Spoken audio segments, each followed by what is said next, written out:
Ooh.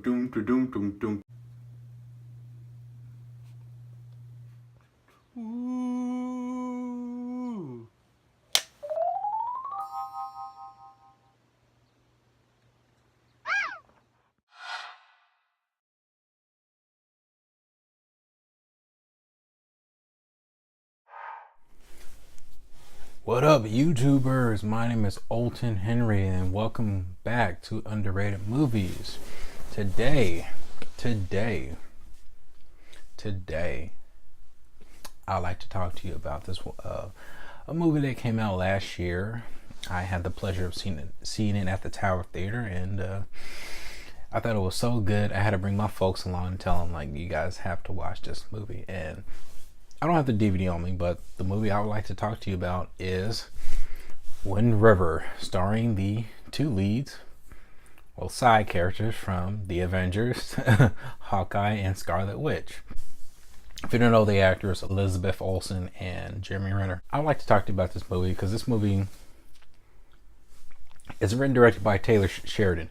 And I read a little bit about his autobiography. He was a struggling actor, and I think he didn't get any roles until like he was in his late 30s or 40s, struggling with his family.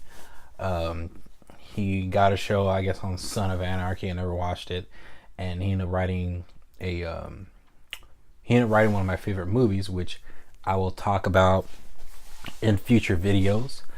And a really good Western, kind of like revitalized or reinvented the Western genre. And then he did another one, which is my favorite out of his work that he directed himself. I don't know much about true stories that went along while this movie was being filmed, or the true events surrounding it, about the rape and kidnapping of women in the Wind River Indian Reservation. That's what the movie's kind of focused on, where a tracker and a FBI agent are hunting down those responsible who kidnapped and raped. Well, I'm gonna say raped and left this woman to die in the wilderness. It's a very cold, dark, suspenseful drama, Western mystery. I thought the direction with Taylor Sheridan, this is his directional debut. I thought his direction of this was pretty good.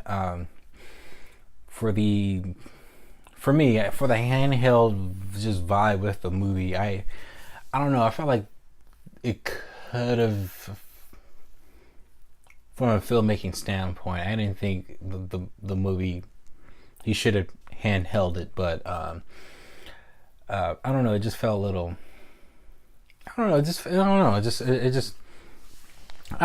like with this kind of a movie, he should have kind of handled it with the direction with this a lot of care. I don't know, had the movie on a tripod. It just reminded me with the Disaster Artist, where that movie was kind of shaky. It wasn't found footage or nothing. If you know the Disaster Artist, that was James Franco.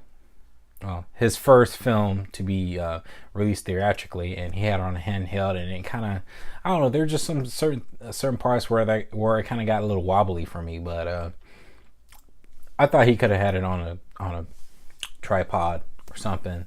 But aside of that, he directed the mess out of this.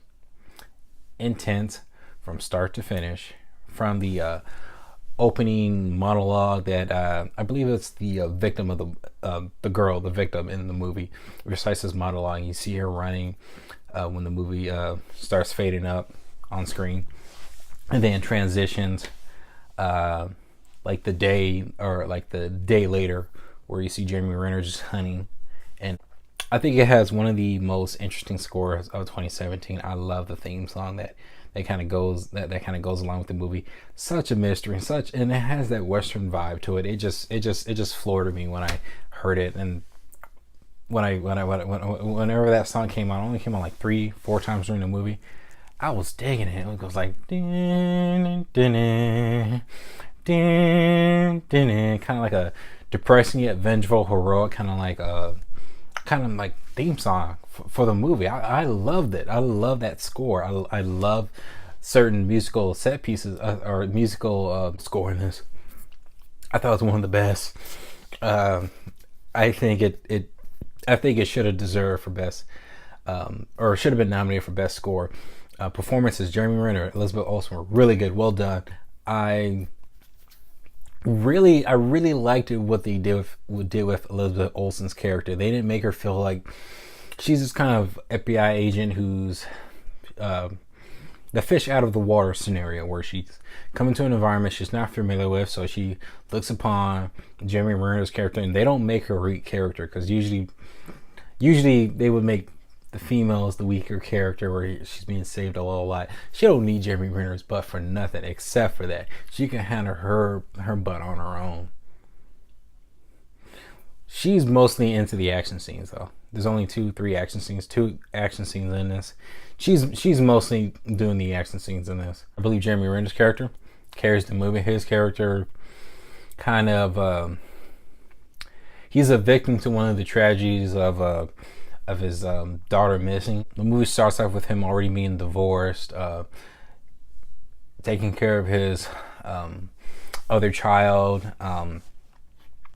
has a job being a hunter, and he comes across that scene of a dead body with the girl. And then, since he, being a tracker, his character, he knows the environment around him, so Elizabeth Olsen uses him to figure out where the killing took place, or who the victims could have been, who she knew that led to her death. And the movie had a twist where who you thought the killer was going to be actually wasn't, and how it kind of goes down. What I really loved it was getting to the climactic scene. This is big old one of the best shootouts I've seen, one of the most intense shootouts I've seen.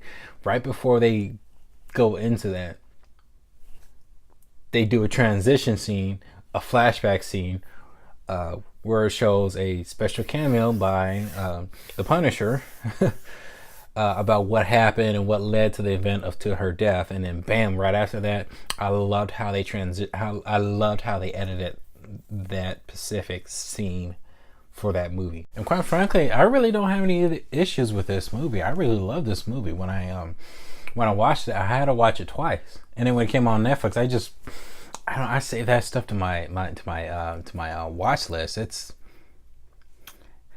I really have no issues with this movie. This movie is freaking good. I was actually shocked. I didn't think this movie was gonna hit my top 10 of last year. I fell in love with the movie. The movie was that good. I really don't have any issues with this movie. I really don't. I highly suggest you check out Wind River. I don't have any issues with this movie. This movie is good. I really like the performances here are good. The acting, already said it. The action scenes in this, short but realistic, intense as hell. Pacing of this is really good. Everything's good. Everything's lovely about this. I can't explain it enough. I mean, I'm stuttering to the point where I could just it's good. It's good. Go watch it. 5 out of 5 stars. 5 out of 5 stars. 5 out of 5 or 10 out of 10. Whatever. It's a perfect score. I really enjoy this movie. I could look over the whole how Taylor Sheridan uses camera work to film the movie, but this movie's good. I really don't have no issue with this. I could go maybe like an hour just blah blah blah with this movie. This movie is awesome. Just go check this out. All right, go check it out. If you like this video, just please give me a like, and you can follow me on Stardust. If you want to download the app on Stardust, you can watch more of my reviews, or you could go through my other YouTube videos. You can also follow me on Twitter, and I'll see you guys next time.